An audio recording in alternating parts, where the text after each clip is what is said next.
What's happening, everybody? What are you already shaking your head, Casey? What are you shaking your head at? Just we're always late because of you. This That's had nothing why. to do with me. Nothing. It 10 had minutes everything to do early, with it. talking to you and Corey. Actually, you and I were the first two on. Cash comes in a little bit like one minute late. No, And then I was we were here gonna start. exactly 6 o'clock on the dot. You were dead at 6 o'clock, and then we had to upload a video because Cash was moving too slow, and we wanted to make sure you could all see him in real time. The ladies get upset if we don't have that. And no, I did not lose a salmon shirt, you son of a bee sting. All right. I think he's talking about me. Hey, Russo, No, I have a history of a salmon shirt that I wear, which ironically is my girlfriend's ex-boyfriend shirt because I don't care. I am strong in my masculinity. I don't care what shirts I wear. I don't care. Right. Anyways, we've got a great show. We got a lot of stuff to talk about. Don't know what we're going to get to. It's all going to be done in under an hour. We're done no later than 7:10. Reminder tonight, after this, if you want to jump on our call about buying all American products, all made in America, vertically integrated, all the stuff. We'll talk about do our quick ad reads as we go along the show. But just put interested in the chat. We'll make sure to give you guys the Zoom for that. But freedomboxinfo.com, easiest way to talk about that. We'll get into all that stuff later. Let's first check in with what we got. We got Cash. He's already fallen asleep below me. We've got Casey on the show tonight. And if you remember from last evening, if you watched our 3-hour Joe Rogan-esque show, which I thought was fantastic, we've got Corey sitting lower side of the screen over there, and he is going to be maybe an opposing viewpoint, but we're not doing like last night. We are literally going to have a show the exact same way we typically do, but finally we've got somebody that's probably willing to oppose some of our views. We've got a lot going on. We're going to talk, what's the main stuff? We were talking about Transmission Day of Visibility and Easter falling on the same time. We're talking a little bit more about the shooting from New York City, of the police officer. We want to get into we keep talking about the terminology genocide with Israel and Gaza and Palestine, and then the Nickelodeon logo. Those are the guaranteed things we're talking about. I've got a whole bunch of other stuff that we're going to try to get into if we've got time. With that said, for the people that didn't watch last night, Corey, introduce your anti-fascist self. Corey, I am a longtime organizer and anti-fascist organizer. I'm also a part-time videographer and production grip gaffer and do a lot of director of photography work. I build stages, take down stages for different events, music events, and I play golf on the side. What do they have? The big event outside of Nashville is Bonnaroo, right? Yeah, that's in Manchester. Yep. Okay. All right. Yep. Cash, any fun news in your end of the world besides the fact you look like Mr. Rogers in that sweater? I'm not going to even dignify that with a response. It's because you don't like white Isn't people. that a response? Hey, Casey. Casey, what's going on in your world? Trying to get Cash to respond? I don't know. Sorry, okay, you want to know what's going on my side of the world? Yeah. I finally got some editing apps and some editing software for my computer. So I've been over here going crazy. I'm not going to sleep anymore. I barely get any sleep as it is. Now I'm definitely not going to sleep because I'm about to dedicate myself to putting out the best content. If you think Russo's videos are good, wait until you see mine. I'm going to be butt naked standing in the Oval Office tomorrow on the next video. Do you hear me? Waist down. It's going to be a whole D'Angelo shot. You remember that song where he stood there naked and just showed his pelvis? And that's exactly what I'm going to do, standing in the White House, giving my briefing about how I feel about my visibility. Nothing brief about that. I just real talk. Can you imagine though, like 3 years going away to prison isn't that much in the grand scheme of things, but the way technology is for somebody that before going away, like that's all you were doing. You're on the computer, you're creating content. The amount of changes, I don't think we realize it because it's incremental, but think about how different things are now than they were in 2020 and to come out and then have to kind of relearn how that's why I was before Cash got out, I was trying to brace him. I'm like, things are a little bit different. Growth models are different. Algorithms are different and it's different. And finally, he's embracing the modern world and he's not like a 65-year-old guy that's trying, not that there's anything wrong with being 65. I know our audience, but especially if you're 65 and fine. You know what I'm saying? 8 to 80, blind, cripple, crazy. You don't care. Yeah. Anyways, What else? I was going to bring up something. Oh, today, by the way, and I still don't have the statistics or anything because my publisher sucks ass. The book is officially available. It is available on Barnes & Noble. Today is the official book release day for The Art of Doubling Down. If you want to look it up, just Google The Art of Doubling Down. Pretty simple. Yeah, that's it. That's all I got for you. Ready to get? I'm not doing the countdown because every time I have to fight the damn whatever the hell. So I'm just going to throw this up there. Boom. There it is. Truth Will Set You Free, episode 177. Special guest, Corey Lemley. That's it. That's our countdown. 5, 4, 3, 2. There we go. Awesome. All right. Where do we want to start this show today? I think let's start since we just came off Easter. Your book shipped. Oh, yeah. All the books shipped today. That's awesome. My boo shipped today. My boo. Your boo? That sounds like you got a mail order bride. Julie, you can kick me. You can maybe kick. Okay, you can kick butt. Okay, let's just start doing the show. We got a lot of topics to talk about. All right. So I've watched a wide variety of different people's opinions on the Trans Day of Visibility and Easter.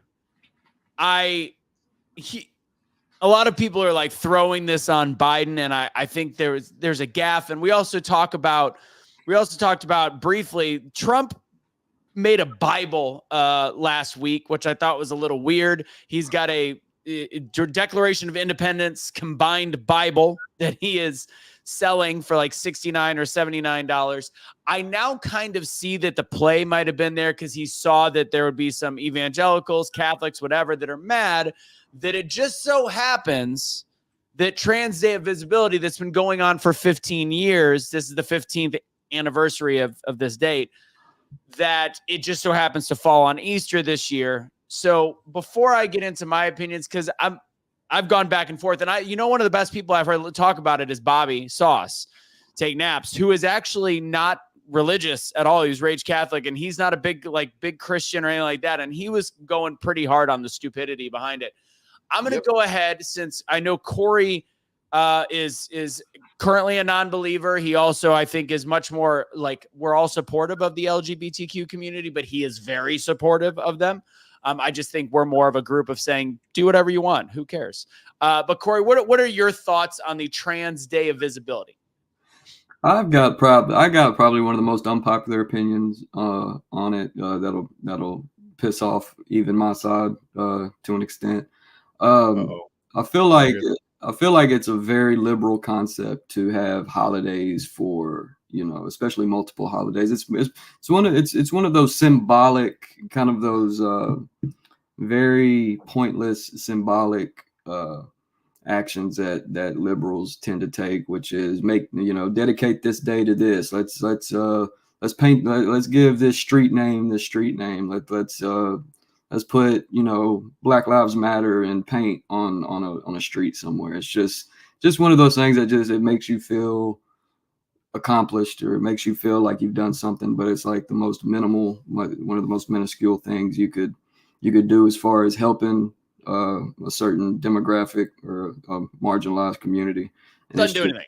Yeah, it doesn't do anything. Okay. It makes them feel like they've done something, but it's just. So your perspective is it's March 31st. Doesn't matter if it's March 31st, February 12th. It really doesn't matter. Why do we have all these days? Is kind of what you're saying. Right. Yeah. And it goes really helping anything. Yeah. And it goes beyond holidays. It's just all the symbolic stuff of it, that just the meaningless, like that makes you feel like you got a small W, and it doesn't really make any of like structural change. Doesn't do anything very to help the cause really. But I also, when I look at it as a non-believer on Easter, it's like, it's a pagan tradition, just like most holidays are, pagan-esque traditions that are, historically older than Christianity itself. And it's just one of them co-opted, traditions that so you would even have some of them, like me growing up in a fundamentalist church, I got to, I was actually told, like, we shouldn't actually have decorated trees on Christmas. Like the Bible, spoke against decorating trees and different things like that. So I was taught, like I said, at a young age, more a fundamentalist aspect of religion. So I was always turned off to the pagan tradition. So you know what's weird about so people don't know this. They're not people. Some people do. The whole pagan thing. The reason why Christmas and even Easter, these festivals, why they are pagan and somehow Christian holidays, that was the Christian church back then trying to find a way to bring believers in, which I find ironic today, where we're like, no. Oh yeah, it is. No, it's not. It is because Constantine converted to Christianity and was trying. This is what they started to do when he converted. This is why there's the symbol of a cross and all these things. Correct. Is because he was trying to get his believers to not revolt against him because he converted to Christianity as a power move. That's why. It's not because it was the Christian church trying to bring other people in. It was Constantine, who was a pagan, trying to get his pagan people to not crucify him, which is why they changed later on. They end up changing holy days from Saturday to Sunday because in honor of the sun god. And then, the cross, because the cross used to be the Roman victory symbol. It was the tropium. And then, you go on with the whole little orgy that they used to have on Easter, when really Easter was never even celebrated. It was never a Christian holiday. They took a pagan holiday and made it into a Christian holiday. It was never a Christian holiday. The holiday that was celebrated was Passover, and it was by the Jews. It had nothing to do with Easter. Easter is it's strictly pagan. It feels like it's a marketing scheme as well as just like most holidays. It generates, something for. So when was the resurrection? The resurrection was during Passover. Correct. No. So why did they? And I'm not disagreeing with you. I think there's two elements to this. Constantine, Christmas is also a little bit different, but these major holidays, I think it was a matter of, it could have been a power grab by Constantine, probably was, but the idea was to make sure that that they're bringing the pagan and the Christian side together. We don't know the intentions. It's all historical. The intentions appeared to be nefarious. For Constantine, he was kind of a historically power grabber. If you know that Bible tells you that the man of sin, the man that causes desolation, the man that is the evil one, was going to seek out to change times and dates and take what was meant for God and use it for the devil. That's it. They got people celebrate. What the hell does an Easter bunny and some eggs have to do with Easter? I don't disagree. It's literally straight pagan. That is a pagan concept because the god Astarte or Ishtar, whatever you want to call her, fell from the sky in an egg by the river. Yeah. So what do you celebrate? Do you celebrate Resurrection Day or do you celebrate Easter? I celebrate Resurrection Day, and if I was really going to celebrate anything, it would be the Passover. All right. Casey, what's your opinion on this? Don't get me wrong. I like Easter because it's an American cultural thing now. It's not what it was back then. So I don't look at it as the pagan holiday. I just know the history behind it. So I get it. But as an American, Easter's all right with me. I don't mind. I like coloring eggs. Yeah. When it comes to these holidays, I hate these holidays when we just promote materialistic ideals and go buy these things, push these things. I really don't like it. As for the situation with Joe Biden declaring this, and then, by the way, he did come out and say, no, he did not. He told the media he did not declare this for March 31st, which is a lie. And he probably believes it because he doesn't remember signing the paperwork that declares this on March 31st.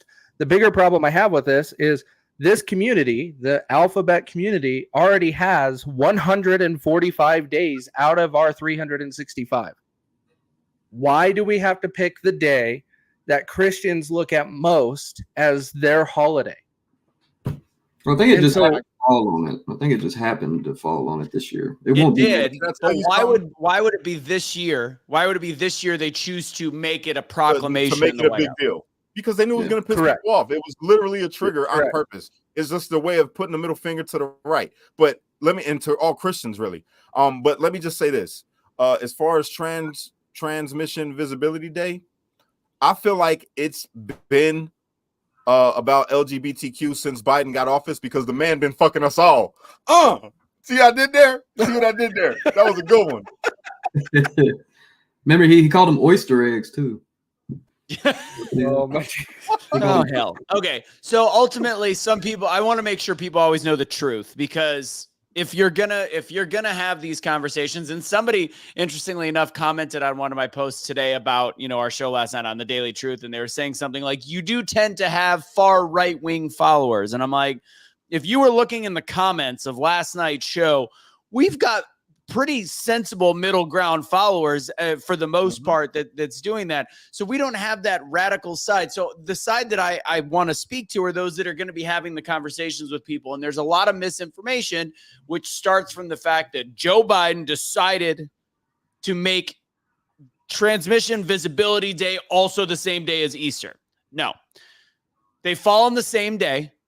Once every 6-7 years, however the leap year crap works, it would fall on the same day. And it just so happens he made a very bad, in my opinion, decision to also make this year the big deal on Easter. But it's not like he went out of the blue and said, and again, I don't want any conservatives or people that watch the show to be telling people, well, that Biden, he's such a blasphemy piece of shit. He said that he was declaring it on the same day as Easter, directly smacking God in the face. No. It just so fell this year, and it was just stupid timing across the board. Let's be clear. What's so disingenuous? Just be like, I'll be real pissed off if on Juneteenth they come out with a declaration of the White Man Day.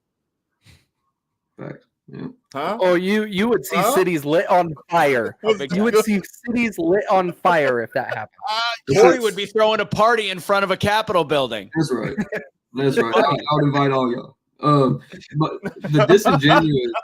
What makes it so disingenuous is before, and I don't know if y'all like how exactly political you guys were, you know, during before the Obama years, but they were starchly against, you know, gay marriage and anti-LGBT. Yeah. It wasn't until his second term. So the only term you can really think of is pandering. You know, it's the only term that comes to mind. So it does nothing. The votes. That's what the Democratic Party does, bro. He got elected and went so hard. This is how he got a lot of the conservative vote. Obama. He got a lot of Republicans to vote for him when he first ran. All right. Now, when he ran, he was against it. He was against the LGBTQ movement. He was not for it. None of that. Play no games. But then in his second year, the conservatives are like, oh, this guy seems like he might be from Kenya. And he might be the devil and all kinds of stuff, right? So then he's like, well, I want to change my position. I think I do support the LGBTQ plus movement, and I want to allow them to get married. And me and Michelle, we are very proud to say that we're going to let everybody get married because everybody deserves love. Everybody. Do you find it ironic? Got the votes of all the Democrats. Yeah, I mean, the whole first term when he was saying it's between a man and a woman, do you think he felt wrong on the inside knowing that? Anyways, all right. No. The DOMA Act, the Defensive Marriage Act, was actually a Clinton proposal or passed by Clinton back in 96. Yeah, the Democrat Party was always just as against gay marriage as the Republicans until right when they realized they could use it as a tool for elections. Yes, because they were white supremacists. Allegedly, the Democratic Party was the party of white supremacy. They weren't for none of that. They weren't for blacks marrying whites. They weren't for They weren't for integration. They wasn't for black people drinking from the white people's water fountain. They wasn't for none of it. None of it. But then all of a sudden, they come out in African shawls, get down on one knee in solidarity with all the black people in America, and everybody can love who they want, and everybody can get married, and we'll help you chop your dick off. Well, that's why the most influential president in the Democratic Party, to me, in the last, I mean, JFK was great, but that's why he was killed, was Lyndon B. Johnson. Lyndon B. Johnson was the one that realized how much you can make believe that they're going to give something and then meanwhile take everything away. And that, I mean, that's what with the Civil Rights Act and the way that he scripted bills, he gave the blueprint all the way to the pushing for gay marriage and LGBTQ rights, transmission, all these different things. He literally showed the blueprint on how to steal votes with disinformation and pandering. Essentially, that's what he did. This might be where we I don't know. I know y'all probably had this debate more than a couple times. the Dixiecrat Party definitely by far was one of the most racist entities that has ever existed. 100% agree. Yeah. And the Dixiecrat Party could no longer thrive after the passing of the Civil Rights Act. Like there was really nowhere for, it was like, if we left the Democrat Party, because like when black folks were given the right to vote, they, in the South, like typically you were really only given one ballot. And in the South during those that time period, you voted Democrat. That's the ballot you got. That's who you voted for when you could vote. And, so a lot of, I don't know if y'all know Richard Nixon's, one of his main strategists, Lee Atwater, came out in that New York Times article and said, how they used to chase people away from the ballot box and all types of stuff. Yeah, I read that. Exactly what it said word for word, but yeah, it goes deep into the history of the Dixiecrat Party, and that's why parties are just it's pointless, man. It's a joke now. It's MAGA or nothing. Yeah. All right, we're done with that. The transmission day of visibility. This one's a quick topic. Officer from New York. I think that this shows the week on crime, and this might even go into a little bit what I was going to bring up about. So Tucker Carlson. So I'm going to do two. The police officer that was killed by one gunshot in New York City, the city that you have the most strict gun laws, and just so happened a criminal had a gun. Shocking. Was shot once in what was supposed to be a routine should have been a routine pullover situation. Meanwhile, the guy also had a shiv stuck up his ass, keistered, which he was literally preparing to go to jail for God knows what. Probably because he had 21 priors, yet was still out doing whatever he wanted to do. So again, you can look at all of that. The interesting thing was, so Tucker Carlson was on Grant Cardone's 10X GrowthCon today, which was digital and it was free. So I watched it to see some of the speakers from the Speak Off up there. But I watched Tucker, who was a surprise guest, phenomenal to watch talk. And he talked about Russia. And he brought up the fact that it's absolutely insane that we shame Russia because they have a low GDP. And he's like, you could say whatever you want about Putin, get the politics out of it. He's a garbage human being. You could think whatever, but it's like we brag about how amazing our cities are and how advanced we are as people because we have all these rights. Yet you look at a place like Russia that does not have near as many rights as we do. But he says there's no homeless people. There's nobody in the street. There's no pandering. There's the crime is little to none. Like all of these different things. So like, yeah, we could look down on them. He goes, meanwhile, I can't go to New York City without making sure that my family's protected. I can't go my children or me can't go on a subway without having to look all over the place. Or like a police officer can't go up to a car and not get shot in the stomach. And we think we're an evolved country because the excuse is look at the GDP of California. Look at the GDP of New York. And it's like, we're in a really rough shape for a quote unquote evolved nation as of right now. It's because we have no rule of law. So to make full circle, your opinion on the fact that, I mean, actually, you know what? Let's start with Corey. Since I talked about Tucker, I'm curious, somebody like you, what is your opinion on a Tucker Carlson? The Mr. Bowtie. I mean, it's really hard for me to like somebody like that just because he reminds me a lot of the people I went to private school with. Just one of those, I feel like he's a panderer too because he wasn't saying a lot of the stuff he was saying when he was on CNN Crossfire. Just kind of, it's kind of like a gradual elevation to becoming, like just a right wing commentator. But yeah, he apologizes though for his beliefs on Iraq and all of these things. Oh yeah. He slams the shit out of the right right now, especially now that he's off Fox. Even more so, he's definitely much more in favor of like a Trump. I respect when media figures are not bound by like even though I might not agree on Megyn Kelly or Tucker Carlson or anything. I think when you're not bound by the media, I think like I'd rather get unfiltered like perspectives. I don't like Tucker. You don't? No. Really? You know why? Why I don't like Tucker? Because when Tucker worked for Fox, he reported things that he didn't even believe were true, which means that you would do anything for money. you'll say anything for a paycheck. You didn't believe none of what you was talking about with the election, and you said it. They got your little text messages, and they blew you out the water with it. But yet you were reporting it as if you did. You were leading people to believe things that you didn't believe. Yeah. Talk about the Dominion thing and the election. No, that and about the election. How he was saying that he doesn't think that the election was stolen and all of that. Well, yeah, there was a lot of text messages. Even Hannity, I think, was I know on January 6th, Hannity was caught texting, I think, Rupert Murdoch or somebody about, or no, he was actually was it Mark Milley that they got with the text messages? I can't remember. I think it was actually a government official that they actually had Hannity texting. This is more Hannity. See, I think Tucker gets grouped in.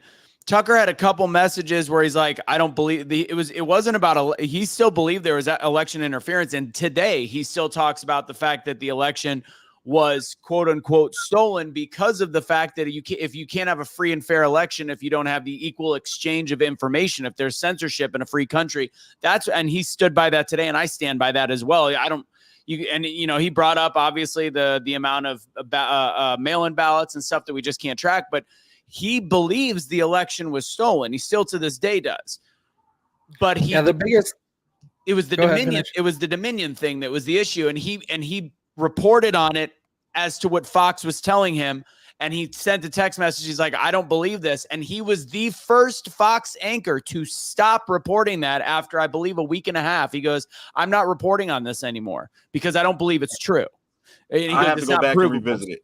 I used to love Tucker. I said I got to go back and revisit it. I used to love Tucker.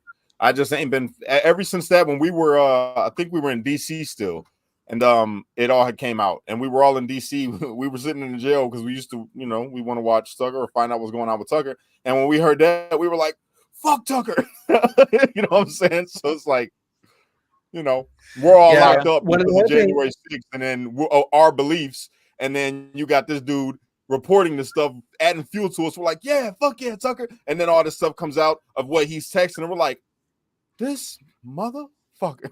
So it's like, yeah.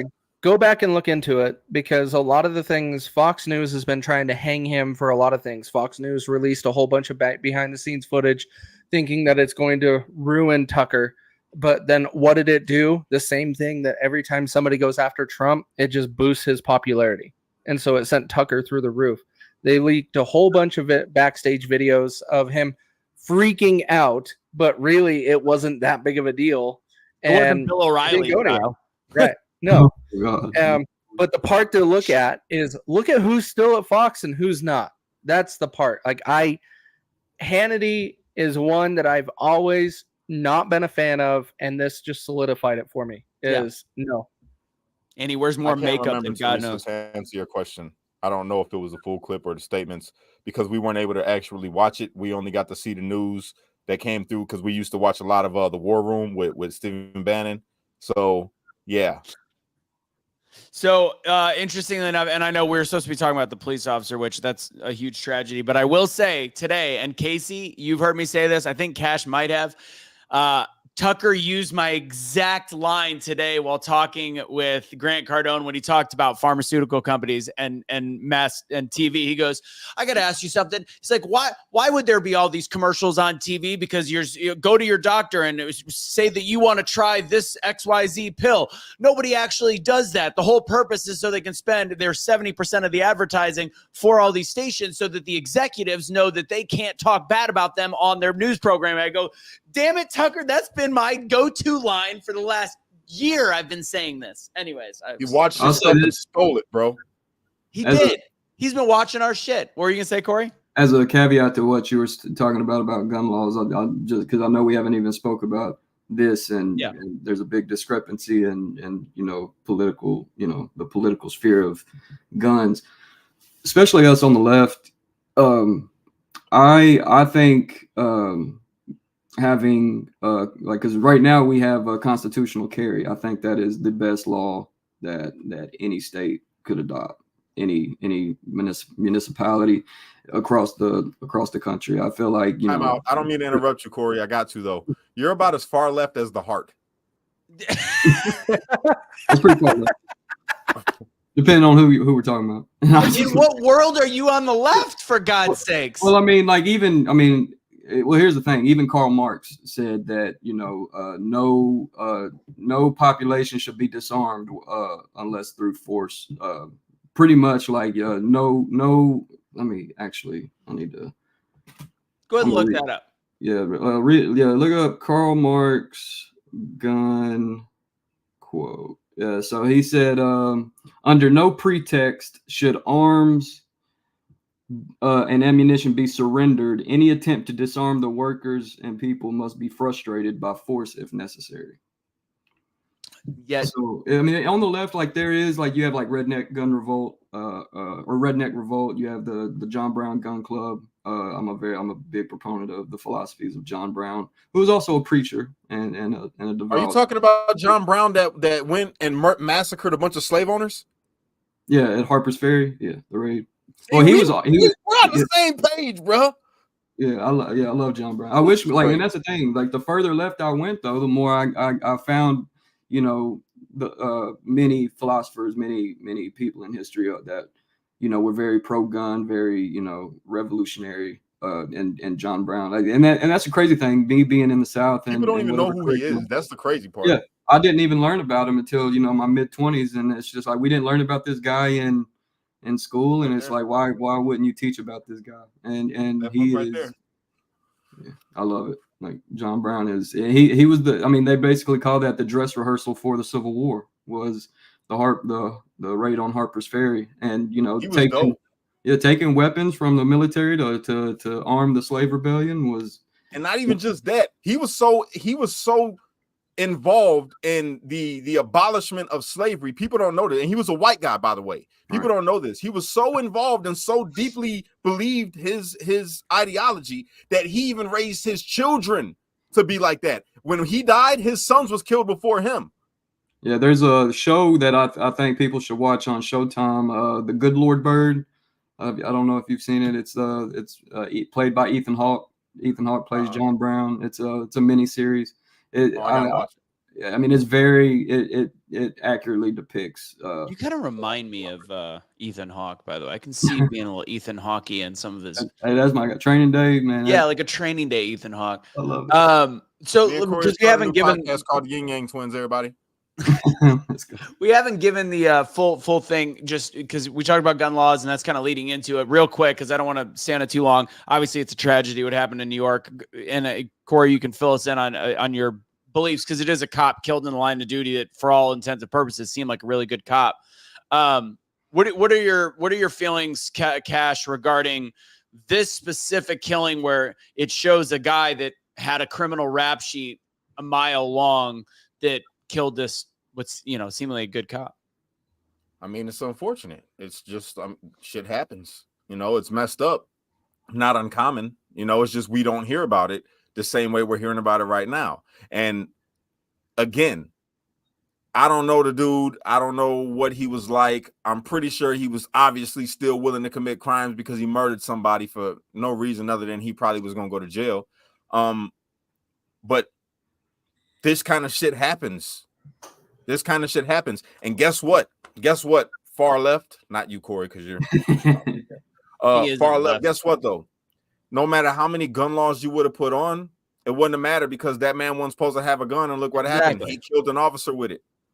That just goes to show you that the whole logic that they try to put out there is flawed. And rest in peace to that fallen officer, man, because it seems like he was a really good cop. From when you start digging, he was a good guy, and he was just doing his job, and he ran up on the wrong guy, a guy that didn't value life.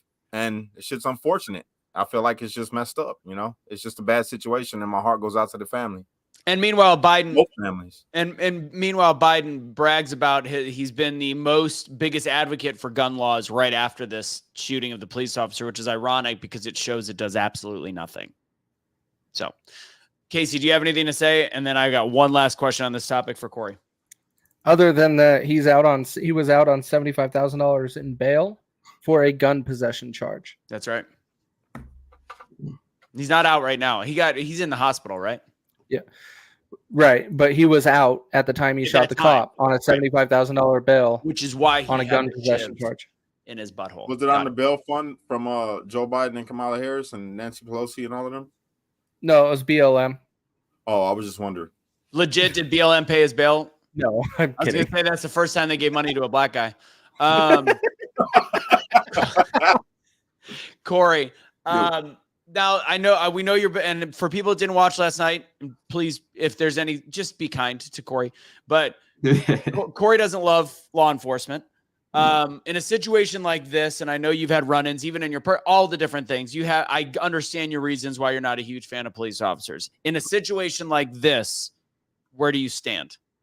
Well, I don't think it's a new sentiment to be anti-cop. I think there's a lot of collateral damage on the civilian side and the law enforcement side within a police state, especially the magnitude of what we have. And so when you go to populated cities, very condensed cities with a bunch of, different socioeconomic conditions that kind of just, I mean, it's like Cash said, it's just one of the things that's going to happen. And it's just, there's really no, I mean, we could try to, nitpick solutions and different things like that. But I mean, until there's a complete overhaul of the system as it stands, it's going to be, and like I said, it's going to be. My question, I guess, more is on the cop side. Do you see the sad? I mean, like, is this like, even though it's somebody that you oppose from a anti-cop position, like you see the kind of the tragedy behind it?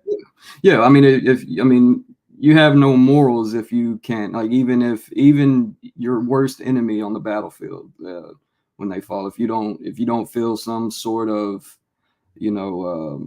effect or emotion about it, you have no guidance, you have no, you have no, it's just, you would have to be a very callous person to even, when I look at my own worst enemies, when I see bad things happen, it's just like, it's sad. It is sad because, I mean, because what's going to end up happening from that is there's going to be a more, it's going to be more dangerous for nonviolent criminals that are getting pulled over in that same area, especially, exactly. For this time it's going, so there's going to be victims that arise from situations like this, on both sides of it. So if you can, real quick, give us a 30-second look at what, because you used the word overhaul. It's a good question by Adam. Because I know that we always, the police system, our government, blah.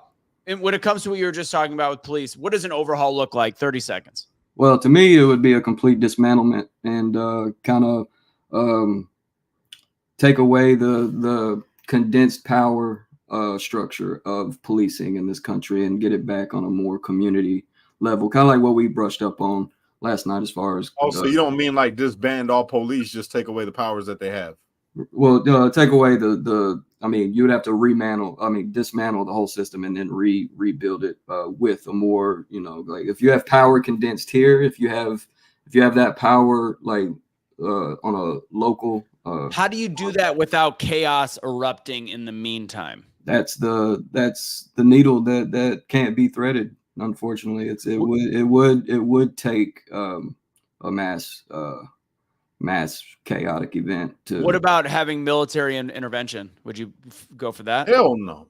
I'm just asking. Well, within military, the military is also not a monolith, just like law enforcement, just like anything else. Like there will be people defecting from the military in a case of an event that big. Now, how much, I don't know. It could be half, it could be 30%, but it could be less than that. But there would, so you would still have, even within the military, whether it's the high ranking or even the low ranking military personnel, there would be. Can I just say, what I think would be a solution that would help the left and the right kind of come to terms with this whole thing? It would be to create a community-based oversight committee to where all of the complaints that are investigated go through the community and make sure that they're vetted and responsible community people. Well, we had a community oversight board in Nashville that they shut down. It only lasted for about 2 or 3 years, maybe a little bit more than that. But again, it was headed by liberals and figureheads that really didn't have the community. That's the number one rule we have to set, though. They cannot be liberals. Yeah. I'm with you. But that's the thing. Like when the thing about community oversight is that even though the people would absolutely support that, the average people would absolutely support that, law enforcement would kind of like, oh, you're putting us further under a microscope, further scrutinizing, further. They should be. Yeah, and that's so what ended up happening was they wasn't feeding the community oversight board all of the, like, for example, we had 2 shootings, Daniel Hambrick and Jacquees Clemens here in Nashville, and when the community oversight board was requesting one of those cops are in jail, the other one I think was fired, but they wasn't giving the community all of the information being requested. And this was with multiple instances. So I think even with a community oversight board, you would have, because they're not obligated, even though you have an oversight board, unless it's actually in law, they're not obligated to give you all information. I understand the issues cops would have with the community oversight board, because what I think we've learned in the last several years is a bunch of armchair quarterback police officers, that aren't really police officers, at home going, oh my God, how could they have possibly choked that? How could they have possibly shot that guy? Not understanding the danger it provides. So I think the idea of a community oversight board is dangerous if we realize that, and I hate to say this, a lot of people are stupid. Like, they don't have any logic whatsoever to like real life situations. They think that a police officer is playing a video game and their life isn't on the line and they're not going to make mistakes. But again, there does need to be some kind of oversight. So the question is how, and I don't think we've formulated that answer just yet. Yes, we have. We disbanded it. We got rid of it in the United States. Guys, we had this in our country. You had to elect officers. They were called sheriffs. They weren't just people looking for a job. That's true. We had this in our country and we let it go. That is where you don't ask for the government for a lot of help. The government came in and it's like, fine, we will just appoint people and insert a job. That is why we have this problem. Yeah, sheriffs we are always a lot more. What we had with sheriffs. Yeah, sheriffs. Because they had to get reelected. They had to actually represent you. Your police chief doesn't care. I've never met this whole a sheriff thing that I didn't like. Sheriff's departments are far different than police departments, no matter what, no doubt. Yeah, I've noticed that. All right, let's move on. The genocide's we're probably going to be skipping over a lot of stuff. Let's see. Genocide's a whole show, dude. I know, but I want it because I know Corey's got an image of a Palestinian flag and stuff, so I kind of want to get into it. Let me see what we could do real fast. First off, let's graze over everything. Did you guys notice, very short, that the trajectory of the eclipse has changed? By like a quarter to a half a mile? They put it out yesterday, and everybody's like, "Is this an April Fool's joke?" It's actually not. It's moved just a hair. Literally, where I am in Stephenville, which I won't be here, unfortunately, is now I am on the line. And before I had about a half a mile difference. So there is actually a new trajectory. Science can so that change. means all the stuff that we've been posting is fake? Oh, there's not going to be a rapture? Oh, it's not the same symbol of the Alpha and Omega? What are you doing? You're ruining my stock in toilet paper. I'm not going to sell it until April 7th. What are you doing? All right. Another quick topic. If you haven't seen the story, I encourage you to check it out, because it shows the epitome of the hypocrisy from the left. And no, I don't mean Corey's left, because he's an imaginary left. The fucking guy is not on the left. I'm convinced of that at this point. This is crazy, isn't it? But the U.S. soccer player apologized for sharing Christian content after Megan Rapinoe said it's hateful, causing child suicide. So she liked a couple posts. One was actually a post that kind of laughed at the fact that the Rapinoe hurt her ankle in the last game that she played in, and one was she shared an anti-LGBT, but it was more of a shared a post that was about Christianity and whatever the hell it was. But I find it ironic that this woman is she might be out of her career in U.S. women's soccer, and Megan Rapinoe has shared anti-Trump, so you can only share anti one side. I find that very ironic. Look up the story more. We don't need to get into it now. I'm sure we can talk about it later, but just go and look up U.S. soccer player apologizes for Megan Rapinoe, who I cannot stand with every sense of my being. All right, let's get into one fact check. Fuck, we got to do ad reads too. All right, Gaza. No, genocide. Let's talk about the Nickelodeon logo. Cash is a firm believer that, all right, Nickelodeon's a sick place. It was a sick place. I think we all can agree that what they did in all these shows, but the whole tying of the Nickelodeon logo. The Nickelodeon symbol looked exactly like Epstein Island. I don't care what you say. Yeah, when did that logo come out, Cash? Around the time where, I don't know. 2023. 2023. Really? Yes. Oh, man, Russo, you lose now, bro. You lose. You lose, dog. It's over with. It's over. The man was literally giving a shout out to his homeboy on the island. Andrea, thank you very much. Okay. Here's the deal.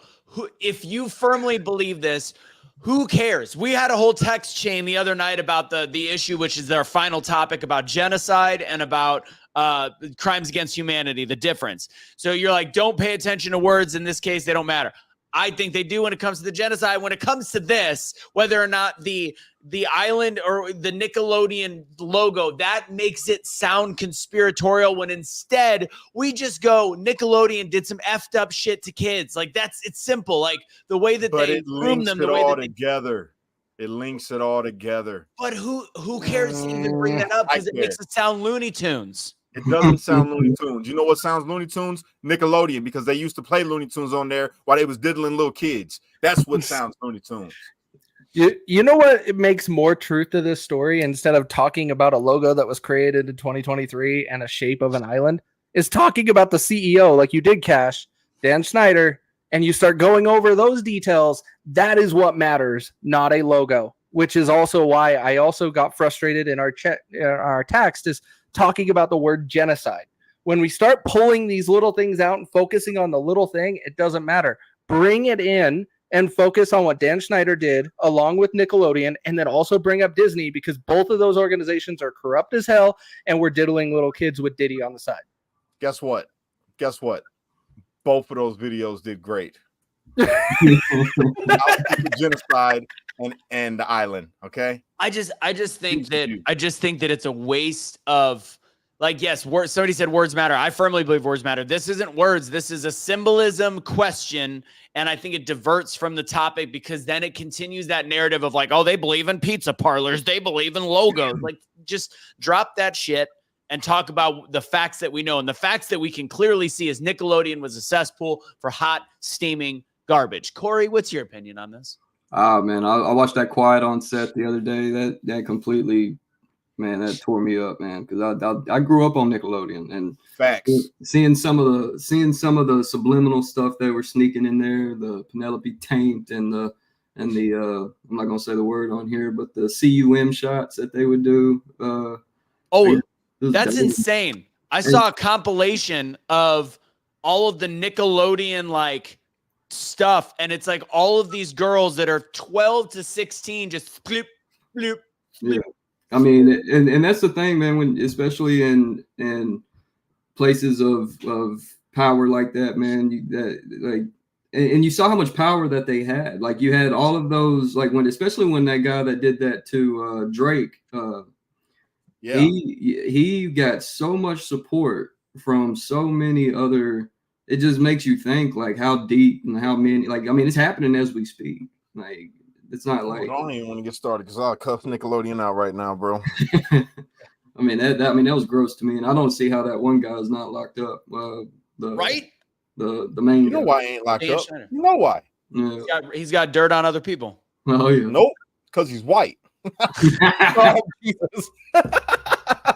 White privilege. There's rumors that Diddy had video of Obama. That again, this is just rumor that some of the videos he had from his place had a bunch of stuff. But anyways, it was Mike Obama. It wasn't Barack Obama. Oh, it was a brother. Got it. Yeah. Well, y'all see the rumor go about Meek Mill and P. Diddy? Yep. Yep. Did you see the memes? Had that boy in a dog kennel. Yes. And this could be true. Cat Williams said this is the year, and it's like you look at him and he's like, and he might be right. All right. Cash, real quick, I'm not even gonna give you the ad read. You just talk about the store, and here's the deal. We've got the conversation and the show about genocide. We're gonna fly through it as much as we can, but let's really quick go through all of our sponsors. Do the Awake Not Woke for me. Okay. See this shirt I'm wearing? Not all the way because I got an AI camera, so it can't see it because I'm too close to it. But that's it right there. If you like this shirt or any of these nice hats that I have behind me, all you have to do is go to awakenotwokestore.com, enter truth at checkout, receive 20% off of everything that doesn't have my face on it. Because for cash shirts, I guess we need all the cash. There it is. And there, Casey, I got to give you a shirt design. You already told you about it. If anybody watches my Daily Truths, I'm going to add a shirt in the next week that says, don't surrender your pets. Don't be a garbage human being. So that is coming. I'm going to start. That's going to be my new favorite shirt, I think. All right. Let's see. Let's go over to which banner am I going to throw up? Let's go with that's the one we started with. All right. If you guys are tired of shopping non-American companies, woke companies, and you're sick of the dangerous crap that you're buying, make the switch to Freedom Box. Get access to over 450 affordable American-made products, higher quality, safe, effective. I buy personally coffee, cleaning products. I've gotten really into shopping on the store. I actually really, really like the products across the board. Cash was the first one out of our group, obviously. Cash, quick shout-outs, Freedom Box. Big shout out to Freedom Box. If you guys are interested in shopping American and becoming a part of our team, because I could use a couple more builders with me, to be honest with you. And I really love this. It's all American made products. Only 1% of it is made not in America, it's actually North America, Canada. We like Canada. Canada's all right. We like the people over there. They're kind of okay. Shout out to everybody just watching from Canada right now. Love you. And then the other thing is a mascara for the women. You know, we had to have something foreign and exotic for you, so it comes from Italy. But if you're interested in that, maybe you could earn your housewife or a stay-at-home mom or a stay-at-home dad, then guess what? You can earn an income doing exactly what we're doing, which is just telling you about Freedom Box. Simple as that. There it is. And you just go to freedomboxinfo.com. But since we're doing our call right after this show, we're doing it at 7:30 Central Time. If you're interested, we'll just send you the link. Put interested in the actual comments, and we'll go ahead and send you the link. Last but not least, Casey, can you go to the banners on the bottom and throw up Century H2O? Water, guys, I'm making this quick. As we know, a lot of our health problems are not just from the jab and other bull crap that we put in our systems. Water is a big thing. We've been drinking out of plastic bottles forever. It's garbage. A lot of filters. Brita doesn't do what you think it does. It actually barely does anything. So we've got a product. Century H2O is a company that I partnered with. Very American company based out of Phoenix, Arizona. I forgot I got to go see him. I'm going to be in Phoenix this week for the Final Four. Anyways, so go to Century H2O. Use Russo10, 10% off at checkout. Again, that's Century H2O. Use Russo10 at checkout.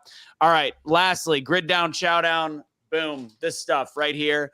Longtime food storage. This is strictly ground beef. We've partnered with an all-American based company. We actually get to meet the owners. They were on the show last week. I think it was last week or 2 weeks ago.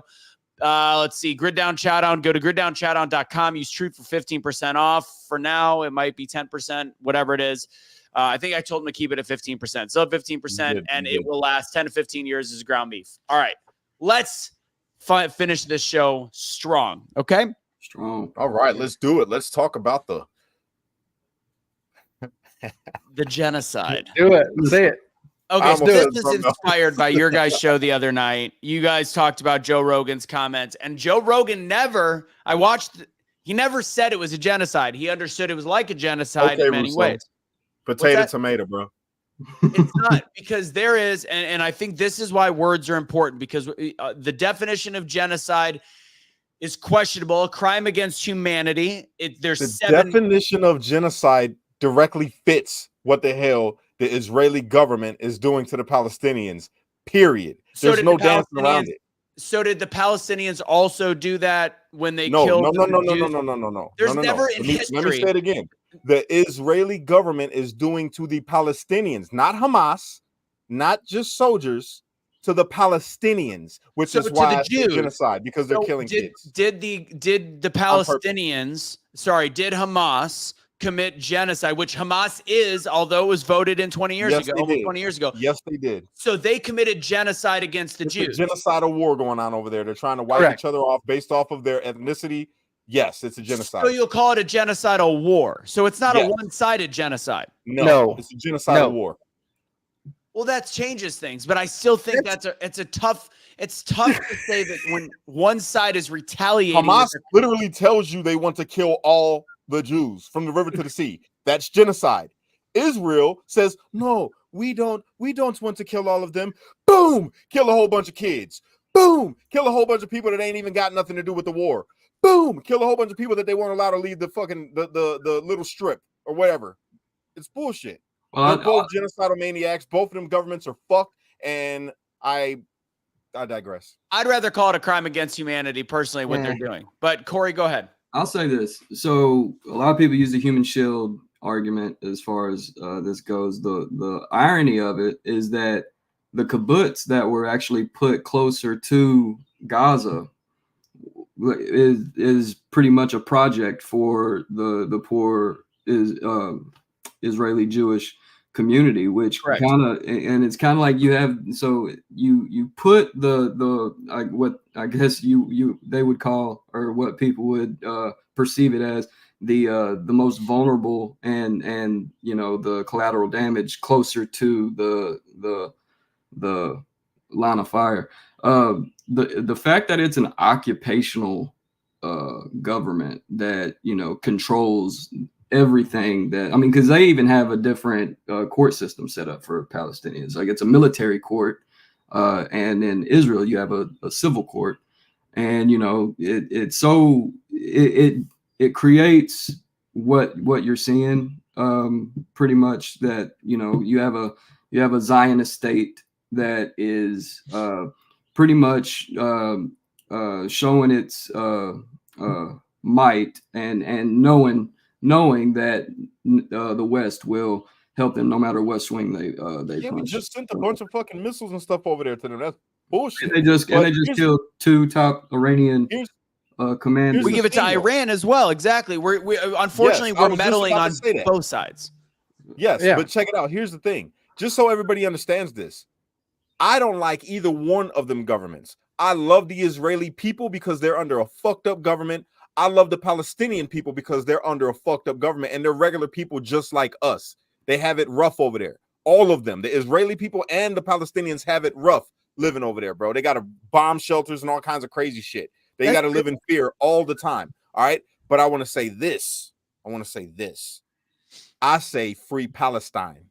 Why? From Hamas.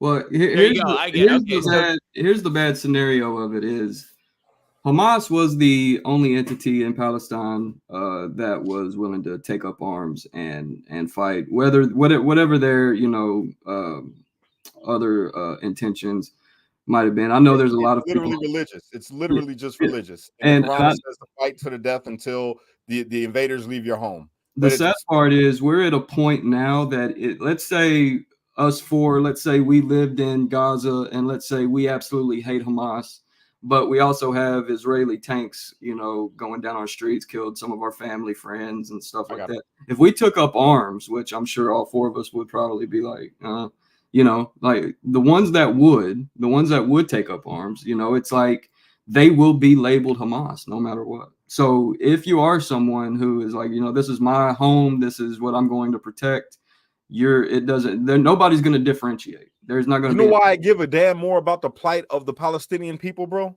It's because they don't just have to worry about Israeli military killing them. They have to worry about Hamas killing them for not wanting to be under Hamas. They are all the way fucked.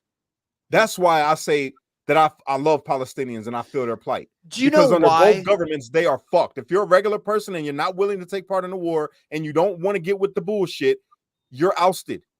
Well, you're ousted, and you're just a target for all of them.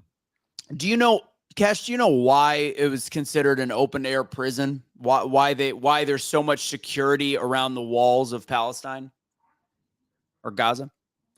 Because of the fact they could not differentiate the suicide bombers, the jihadists coming out, because they were in such a high percentage, and Israel was actually protecting themselves from them. And I'm going to preface this with, I think Israeli government is fucking garbage. But fact is, the Palestinian people as a whole are good people. But percentages, it's just the same as crime statistics. When they actually did a both-sided poll, was it Pew? It was one of those ones that is conservative, Democrat, doesn't matter. And 9% believe in violence. 9% of individuals and civilians believed in violence towards innocent civilians of the opposition. That number is Check it so dwarfed from many other groups. So although Palestinians are, yes, they could be good people, you have to, it's the same as our issue at the border. If there is 9% of people coming across the border that are dangerous, isn't that what we're kind of talking about? And right now, the percentage coming across the border is like 1% terrorists, 1% dangerous, or very low. So when you have to look at it like that, I'm sorry, the Palestinian people might be good, but the reason why they're not being allowed to flee to Egypt, they're not being allowed to flee to any of their other borders, is because they are dangerous as a people based on percentage. It's not. It's because the Israeli military or the Israeli government over there can use them as pawns to do shit like this, to cause a war, to get funding from all these other nations that support them and keep their pockets. They could have wiped them out a long time ago, bro. They could have eradicated them if they really wanted to. You changed the subject a bit. I'm talking about, explain to me why the Palestinians in that region can't leave. They could go another direction. We talk about the aid that we're getting. The aid is going, and Hamas is unfortunately stealing it from the people. But the fact is, what's that? Where are they going to go? Because every time that they tried to leave, they weren't accepted anywhere. But that's not that has been like that. So here we'll use the same argument. And these are by by opposition. These are by opposing groups of Israel. These are by Iranians, Egyptians. Like these are not friends of Israel. The same. Okay, but what you're saying is the same argument that a Nazi would have said in defense of why they were trying to take out the Jews.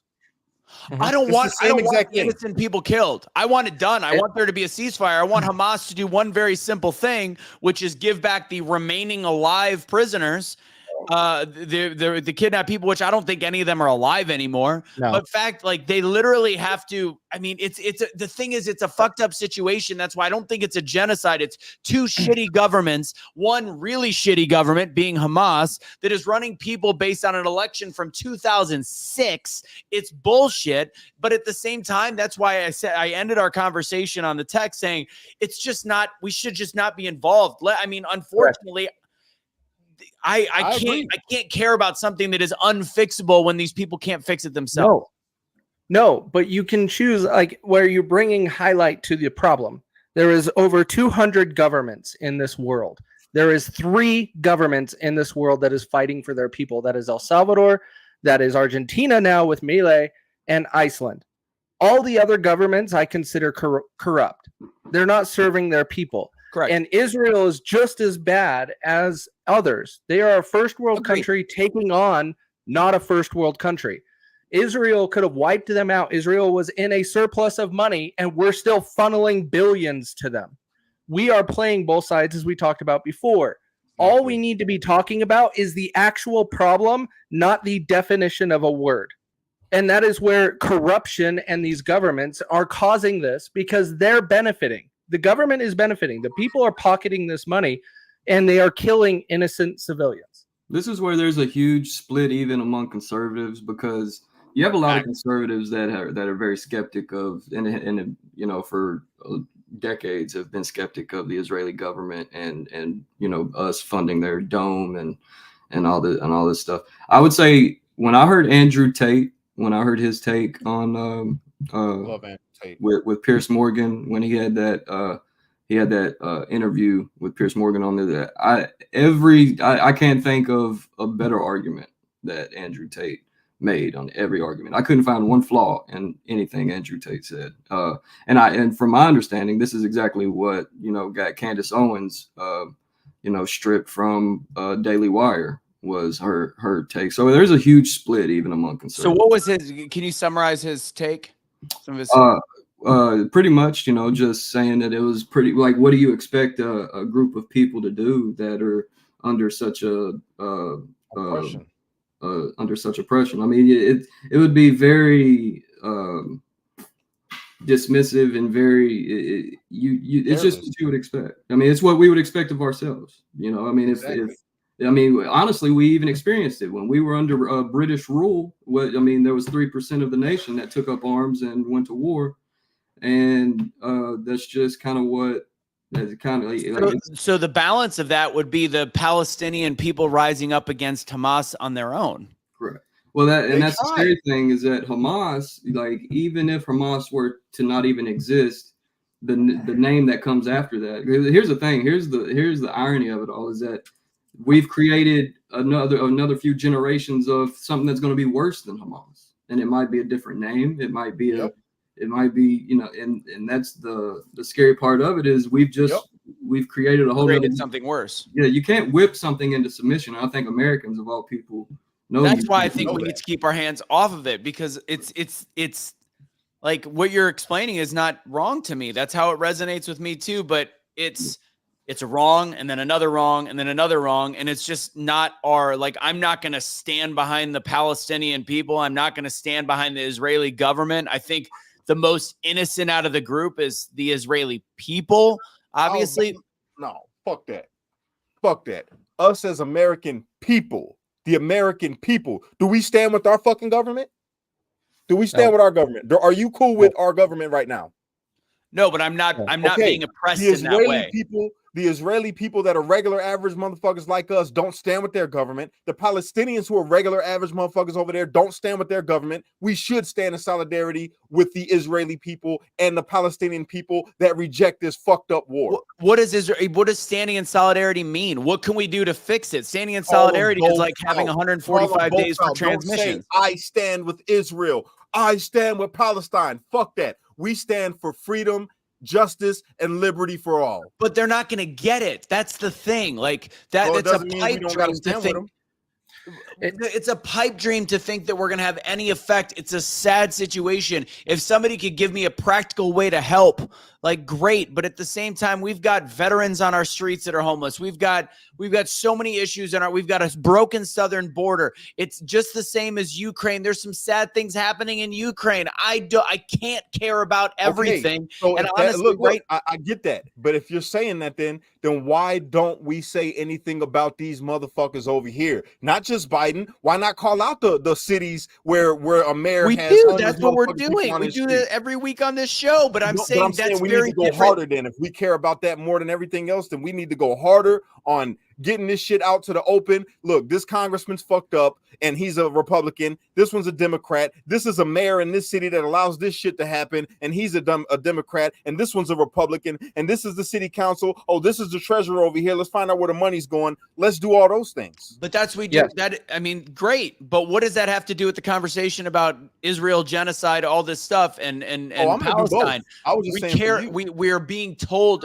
I believe that it, just the same way that it's engaging this conversation, and words like genocide are making our focus remind us again that we shouldn't worry about our own shit. Let's worry about Ukraine. Let's worry about the genocide in Palestine and Gaza. Let's worry about this stuff when it is a holy war. Somebody just said something. It's been going on for thousands of years, and now it's just at a crux. We can't fix it. Nothing that we can do is fix it. And all we're doing is diverting the attention we have from a country that's about to be taken away from us in the next, depending on, it could be a year, it could be 10 years, if shit doesn't right its course and we don't start paying attention as individuals and realizing we have to have conversations with people like Corey and find common ground. And instead, we're too busy worrying about, free Palestine, or, the Israeli government. I'm a Zionist. Like, fuck that. We're Americans at this point.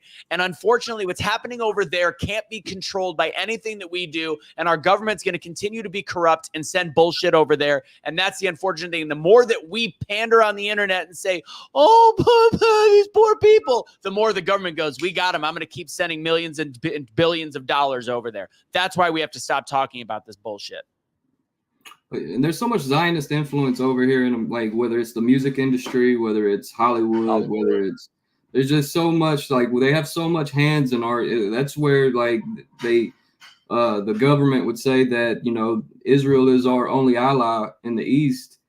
And that's, there's just so much influence that's where a lot of the distrust comes from. Because even on the conservative side and the liberal, the Democrat side, there's so much Zionist influence and Israeli influence that we can't really take. We have to pretty much just be a witness to what's going on. The last thing I'll say, and then I'm done on this topic, is I do understand one strategic reason why we fluff Israel so much. And I actually agree with you, Corey, and I'm half Jewish. I've talked about Zionist or Jewish influence in Hollywood and all these different places. And I've always said that there's a little bit of an issue there. But when it comes to strategic strongholds in the Middle East, which is obviously a very volatile region, that is why we do need to put a little bit of stock in Israel. I think what is going on is garbage, but I understand strategically why we need to stay friends with Israel, because they are the most they have the highest level of intelligence in that region. And if they are our ally, it allows us to be a little bit more hands-off in this country. So I understand that. Doesn't change how shitty this whole thing is, but I do understand the strategy there. We definitely need to keep the strategy doesn't matter. You're having a first world country take on a not even a third world country. Israel has the power just to wipe them off the map if they want. But because Israel is part of the bigger government around the world that I just highlighted, they're not going to do it, because this allows conflict to continue and big government to keep oppressing people and to keep people distracted. What you need to be doing if you want to right this ship is start electing people to make the right changes, just like what Argentina did, just like what El Salvador did. Iceland kicking out all of the central bankers and setting up their own banking system within their own country to tell the government to go fuck themselves. That is how we start changing these things, instead of picking sides that the media wants you to do. Which is why I'm not picking a side. So I'm standing with the people. I pick my side. I'm always going to stand with the people everywhere, all around the world. They're not going to see you, though, because you're so short. All around the world. What'd you say? So they're not going to see you if you're standing with them, though, because you're too short. Well, then I'll lay down so I can cast the shadow. Oh, dick joke. That's how we're going to end the conversation. All right. Who wants to let's have Corey, you go first. I think you're going to be busy next week, but you are invited any Tuesday we can have you, I believe, from this point forward. You got it. You send the link. I'm there, man. Hell yeah. Sounds good. Let's see, Casey. Just pay attention to what's going on in your government. Canadians, I see our Canadian that's in the comments here. David, I see you in here. You guys need a lot of help, but you guys are rising up right now and revolting, and I am proud of you. You guys need to keep doing that, because Trudeau. That's a funny Trudeau joke. is a terrorist. What? No, that Cash joke like he said. Yeah, that was ahead. funny because I used that joke on Sunday Funday. Remember? Oh, yes. Yeah. Cash, final words? Yeah, man. Yo, I love all of y'all, man. I don't care if you're a Democrat, a Republican, liberal, conservative, black, white, red, yellow. I don't give a damn. Muslim, Jew, Christian, atheist. I don't care. If you're here and you want better and you stand against corruption, you're not out here believing the fucked up things that these people say, and you just want something right for life, for you and your family, and you're on the side of good, then I stand with you. You know what I'm saying? And that's how I'm always going to stand. And, you know, I hope that me being Mr. Chocolate MAGA doesn't offend you, baby. Jesus. Cash, before I forgot to mention this. That was what I was going to bring up in the beginning of the show. Do we mention the fact that you had a change of Facebook relationship status? No. Oh, we don't. Are you in an abusive relationship with the government too? I'm actually I'm in a relationship with God.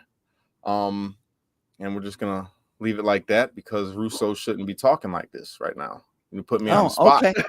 It's on your Facebook page. The whole world knows. Yeah, well, guess what? They know it's a relationship, but they don't know with who. It could be with anything. I could be in a relationship with the government. I could be in a relationship with God. I could be in a, you know what Cash didn't tell you is he did not tell me before he put in a relationship, and I just have not accepted the relationship request because he is.